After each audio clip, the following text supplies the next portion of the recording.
नमस्कार दोस्तों, मेरा नाम है अमित और मैं आज आपको बताऊंगा कि आप 6 महीने में किस तरह से तैयारी करें कि आप मध्य प्रदेश पुलिस में 75 से लेकर 80-82 तक नंबर ला सकते हैं। पहले तो मैं आपको बता देना चाहता हूं कि जो नए बच्चे सोच रहे हैं तैयारी शुरू करने का, तो मैं उन्हें बता दूं कि कंपटीशन बहुत ज़्यादा है। आपको उन लोगों को भी फेस करना पड़ेगा जो पिछले 1 साल से पढ़ रहे हैं और पिछले एग्ज़ाम में मध्य प्रदेश पुलिस के पिछले एग्ज़ामों में कुछ नंबरों से या फिजिकल में या फाइनल मेरिट में बाहर हो गए हैं और बहुत ही सोच समझकर कंपटीशन एग्ज़ाम की तैयारी में उतरें। सलाह नए बच्चों को यही रहेगी कि अगर आपके पास कोई और ऑप्शन है या कोई और जॉब है जिसमें आप अपना करियर बना सकते हैं तो कंपटीशन एग्ज़ाम की तैयारी बिल्कुल भी ना करें। लेकिन अगर आपके पास कोई और ऑप्शन नहीं है और कंपटीशन एग्ज़ाम ही आपके पास एकमात्र ऑप्शन अगर हो और आप कड़ी मेहनत कर सकते हो, हर दिन 12 घंटे लगभग पढ़ सकते हो, तो आप इस फील्ड में आ सकते हैं। बिल्कुल आप पक्का निकाल सकते हैं क्योंकि आपका कंपटीशन पिछली साल रह गए लोगों से भी रहेगा और उनमें से एक मैं भी हूँ। मैं जो तरीका आपको बताने वाला हूँ दोस्तों, यकीन मानिए कि वो पूरे यूट्यूब पर आपको किसी ने नहीं बताया होगा और मेरा ये वीडियो बनाने का उद्देश्य बस ये है कि आप लोग गुमराह ना हों, भटके नहीं और सही तरीके से तैयारी करें। क्योंकि अगर तरीका सही नहीं होता है तो 1 साल, 2 साल और 3 साल भी लग जाते हैं और बहुत से लोगों का एग्ज़ाम नहीं निकल पाता है। जो तरीका आपको बताऊंगा उस तरह से अगर आप तैयारी करेंगे तो आप 80-82 नंबर तक पहुंच जाएंगे। उसके बाद आपको फिजिकल से अपने नंबर बढ़ाने पड़ेंगे। तो चलिए शुरू करते हैं। तो एक एक स्टेप को ध्यान से सुनिएगा, बीच में वीडियो को स्किप बिल्कुल मत कीजिएगा। में 4 चीज़ें मैथ, रीजनिंग, जीएस और साइंस ये आते हैं। इसमें से मैं जो तरीका बताऊंगा उसमें सबसे ज़्यादा फोकस आपको रीजनिंग पर करना है और फिर मैथ पर, उसके बाद साइंस पर और फिर जीएस के कुछ इम्पोर्टेंट टॉपिक पर। तो देखिए 30 नंबर की मैथ आती है और 40 नंबर की रीजनिंग आती है और 20 नंबर का जीएस आता है और साथ ही साथ 15 नंबर की आती है साइंस। रीजनिंग 40 नंबर की आती है जैसा कि आपको पता ही होगा और इस रीजनिंग में से आपको कम से कम 38 क्वेश्चन लगभग करने पड़ेंगे और 38 क्वेश्चन कैसे कर सकते हैं मैं आपको बताऊंगा। और जीएस जैसा 20 नंबर की आता है जीएस, उसमें 7 सब्जेक्ट रहते हैं। तो history, geography, polity, economics, static GK, MP GK और करंट अफेयर, जिसमें से 3 नंबर की आती है हिस्ट्री, 2 नंबर की जियोग्राफी और 3 नंबर की पॉलिटी और इकोनॉमिक्स। और इकोनॉमिक्स 1 से 2 नंबर की आती है। स्टैटिक जीके लगभग 4 नंबर का, 3 से 4 नंबर का और एमपी जीके लगभग 4 नंबर का। करंट अफेयर 4 नंबर का आता है, कभी कभी 5 का भी आ जाता है और थोड़ा बहुत ऊपर नीचे हो सकता है 1-2 नंबर, बाकी यही एग्जैक्ट आंकड़ा रहता है। और मैं आपको बता देता हूँ कि जिस तरह से मैं जीएस बताऊँगा आप उस तरह से पढ़ना, तो आप बहुत कम टाइम में अच्छा स्कोर कर पाएंगे। नहीं तो जीएस में बहुत लंबा है, अनंत है। आपको यहाँ टारगेट करना है रीजनिंग पे। रीजनिंग 40 नंबर की आती है जिसमें से आपको 38 नंबर की रीजनिंग तो सही करनी पड़ेगी अगर आपको 80 नंबर तक और प्लस तक पहुँचना है, 80 प्लस करना है। तो रीजनिंग के लिए सबसे बेस्ट तरीका मैं आपको बताता हूँ। सबसे बेस्ट मध्य प्रदेश के परफेक्शन एकेडमी के दीपक पाटीदार सर सबसे बेस्ट रीजनिंग पढ़ाते हैं और इनकी एक वीडियो में ही लगभग ये इतना कंटेंट बता देते हैं कि बहुत से चैनल के 3 वीडियो के बराबर होता है। तो आप यहाँ से पढ़ेंगे तो सेफ़ रहेंगे, ये मेरा पर्सनल एक्सपीरियंस है। बाकी आप जहाँ से भी पढ़ते हों, बाकी सभी ठीक पढ़ाते हैं, कहीं से भी आप पढ़ सकते हैं, पर ये अपने आप में बेस्ट है। रीजनिंग में सबसे पहले तो आपको सिलेबस कंप्लीट करना है। आप जहाँ से भी पढ़ें या परफेक्शन एकेडमी या कहीं और से पढ़ें, तो आप सबसे पहले सिलेबस कंप्लीट करें और उसके बाद आपको जैसे आपको लगभग रीजनिंग में 2 घंटे मतलब 2.5 घंटे का टाइम तो आपको देना ही पड़ेगा, जिसमें से 1 घंटे आपका सिलेबस कंप्लीट करवाने के लिए टीचर्स पढ़ाएंगे और आधे पौने घंटे में आपको पीडीएफ से पिछला पढ़ा रिवीजन करना है। और जो आप आगे बढ़ोगे तो पिछला जो आपका छूट जाएगा उसे रिवीजन करना। जैसे कि आपने आज पढ़ा तो कल का जो पीडीएफ है, मतलब कल आपको आज का रिवीजन करना है और उसके बाद आप जैसे ही आगे बढ़ते जाओगे तो पिछला जो छूटता जाएगा उसको भी अलग से आपको आधे घंटे रिवीजन का टाइम, 1 घंटे आधे घंटे अलग से रिवीजन का टाइम देना पड़ेगा। रीजनिंग में सबसे ज़्यादा आपको रिवीजन को ही टाइम देना पड़ेगा, क्योंकि रीजनिंग में क्वेश्चन आसान आते हैं लेकिन फिर भी लोग गलत कर देते हैं क्योंकि भूल जाते हैं। और आप भूलो ना इसके लिए ज़्यादा से ज़्यादा रिवीजन को आपको टाइम देना पड़ेगा। लगभग 2 से ढाई घंटे आपको टाइम रीजनिंग के लिए देना ही पड़ेगा। मैथ और रीजनिंग के लिए सबसे अच्छा मैं आपको तरीका बताता हूँ कि आप एक डायरी लें और एक तरफ लिखें मैथ और एक तरफ लिखें रीजनिंग, और उनके गलत प्रश्नों को लिखते जाएं। जैसे जब आप प्रैक्टिस सेट लगाएं अपना सिलेबस कंप्लीट होने के बाद, जैसे कि ये देखिए मैं डायरी बताता हूँ आपको। ये मेरी डायरी है। तो मैं जब सिलेबस कंप्लीट होने के बाद प्रैक्टिस सेट लगाता हूँ तो उसमें जब जो भी प्रैक्टिस सेट में मेरे गलत क्वेश्चन होते हैं उन्हें मैं एक डायरी में लिख लेता हूँ और उनका अलग से समय समय पर रिवीजन करता हूँ। जैसे ये मैंने मैथ का लिख रखा है, तो और जो भी मैंने ये लिख रखे हैं उसका अगले दिन तो रिवीजन करता ही हूँ, लेकिन वीडियो ख़त्म होने के बाद तुरंत जो गलत क्वेश्चन हुए उनका एक बार रिवीजन करता हूँ। उसके बाद अगले दिन जब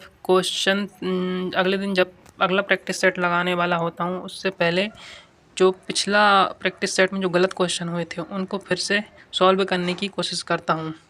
आधे घंटे इन सब में अलग से टाइम दीजिएगा, जिससे आपके गलत क्वेश्चन सही होने लगेंगे, और उनके रिवीजन को भी टाइम दीजिएगा।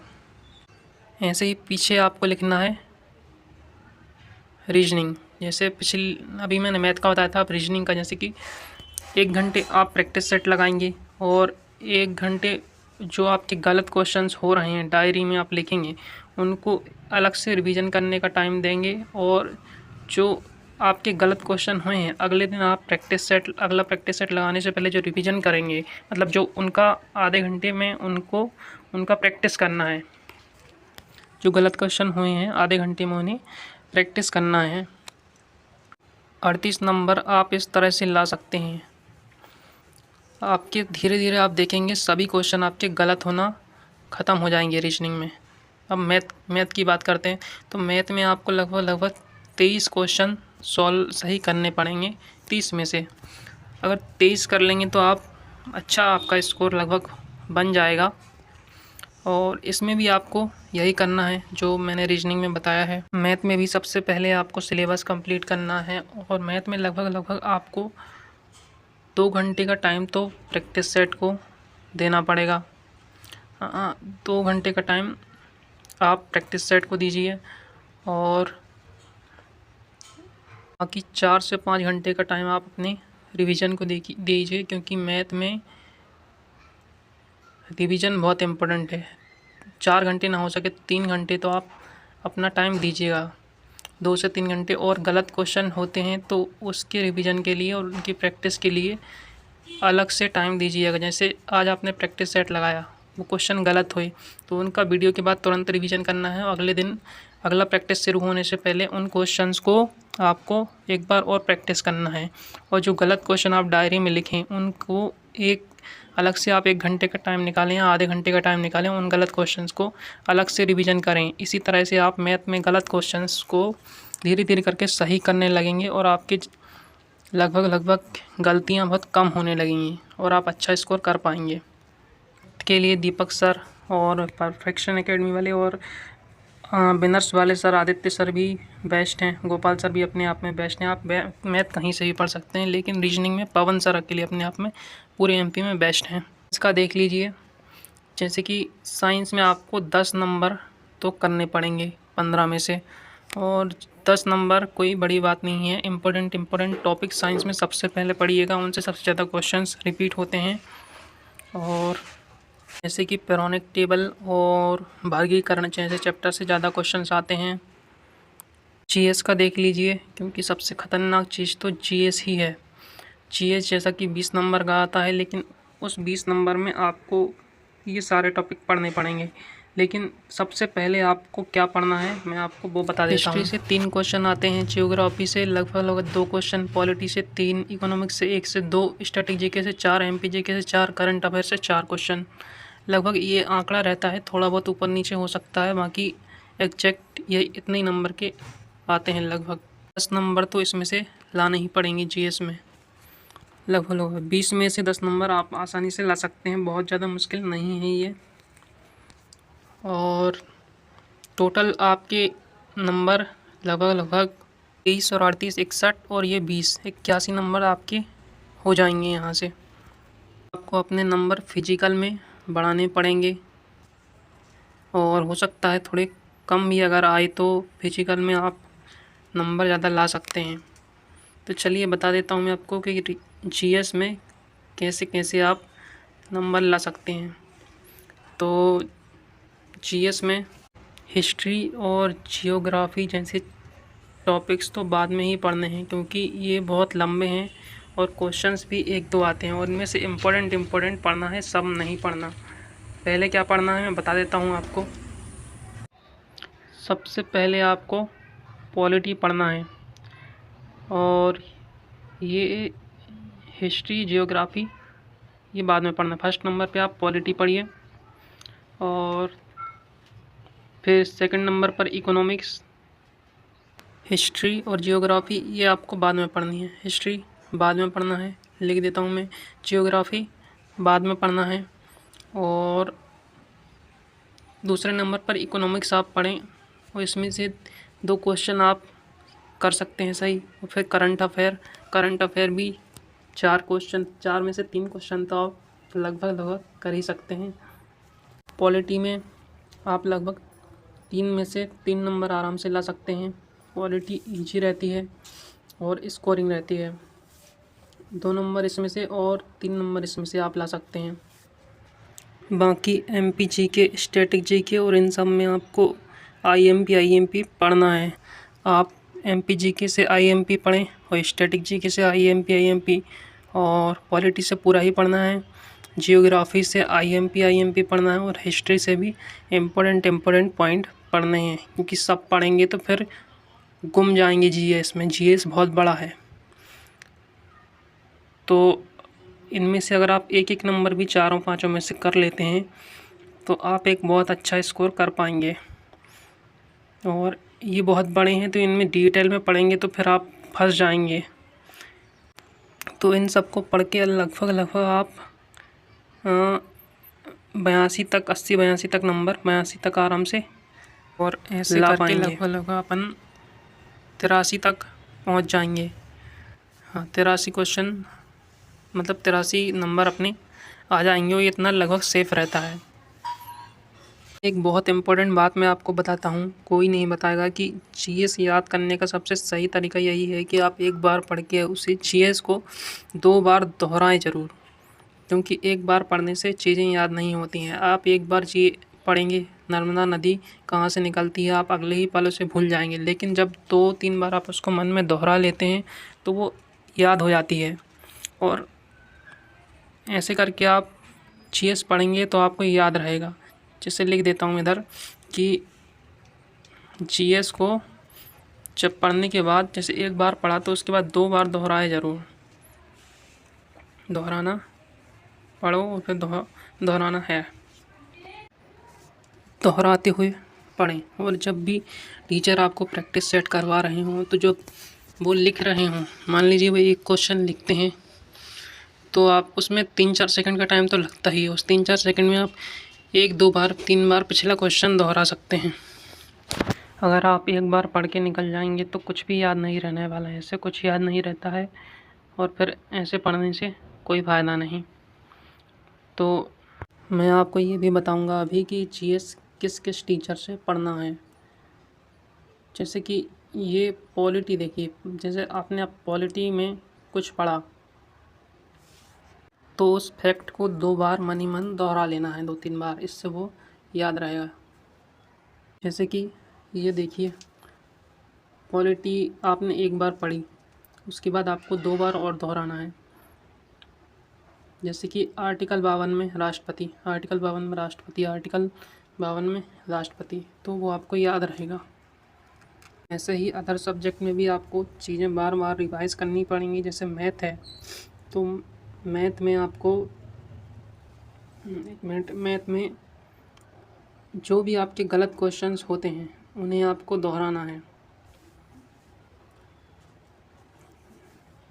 मतलब बार बार उन्हें रिवाइज़ करना है, तभी वो चीज़ें याद रहेंगी। मैथ में से भी बहुत मुश्किल से याद रहती है और इजी क्वेश्चन ही हमारे गलत होते हैं। तो इजी टू मॉडरेट क्वेश्चंस पर आपको फोकस करना है। इजी टू मॉडरेट ही एग्ज़ाम में आते हैं, एमपी पुलिस के एग्ज़ाम में। और याद रखिएगा, जीएस, मैथ और साइंस इनकी तैयारी बुकों से कभी नहीं होती है, तो आप बुक से ना पढ़ें। जैसे लुसेंट बिल्कुल भी ना पढ़ें, और एस.डी. यादव, आर.एस. अग्रवाल, ये जो फेमस बुक हैं, इनमें से आजकल कुछ नहीं आता है, तो इनसे ना पढ़ें। 80 नंबर 82 नंबर तक आप इस तरीके से पहुंच सकते हैं। रीजनिंग में 38 के आसपास आपको अपना स्कोर करना पड़ेगा। मैथ में 23 के आसपास। ऐसे ही जीएस में आप 10 से 12 नंबर कर जाएंगे और साइंस में लगभग 10 नंबर तक आप कर पाएंगे, तो आपका लगभग 80 प्लस मार्क्स आराम से बन जाएंगे। बता देता हूँ मैं कि जीएस आप किन किन टीचरों से पढ़ सकते हैं। तो जैसे तो आप जहाँ से पढ़ रहे हैं, वहाँ जहाँ से आपने कोर्स लिया है वहाँ से भी पढ़ सकते हैं, और नहीं तो जैसे पॉलिटी है, पॉलिटी नवीन सर बहुत अच्छा पढ़ाते हैं RWA चैनल के। करंट अफेयर और स्टैटिक जीके आप MD क्लासेस वाले सर से पढ़ सकते हैं, वो बहुत अच्छा करंट और स्टैटिक जीके पढ़ाते हैं। जैसे कि देखिए, पॉलिटी आप नवीन सर से पढ़ लीजिए। पॉलिटी में नवीन सर बेस्ट हैं और पूरे जीके में ही सबसे अच्छा पढ़ाते हैं, लेकिन पॉलिटी आप यहाँ से पढ़ लीजिए। और इकोनॉमिक्स भी आप यहीं से पढ़ लीजिए नवीन सर से। ये भी स्टैटिक जीके और करंट अफेयर, इसके लिए MD क्लासेस के सर सबसे अच्छा पढ़ाते हैं, तो आप उनसे पढ़ सकते हैं। कुमार गौरव सर से भी पढ़ सकते हैं, करंट वो भी बहुत अच्छा पढ़ाते हैं। जीके के लिए विनर्स इंस्टीट्यूट के सौदान सिंह कुशवाहा सर बहुत अच्छा पढ़ाते थे, लेकिन अभी क्या पता पढ़ाते हैं कि नहीं, अभी इनका कुछ कह नहीं सकते। तो ठीक है, आज के लिए बस इतना ही रखते हैं। वीडियो बहुत लंबा हो गया है वैसे भी, तो हर चीज़ बहुत बारीकी से मैंने बताने की कोशिश की है आपको। कुछ डाउट हो आपका तो कमेंट कर दीजिएगा। वीडियो बनाने में बहुत मेहनत लगती है, इसलिए वीडियो को लाइक कीजिएगा और शेयर और सब्सक्राइब भी कीजिएगा। चलिए ठीक है, जय हिंद, जय भारत।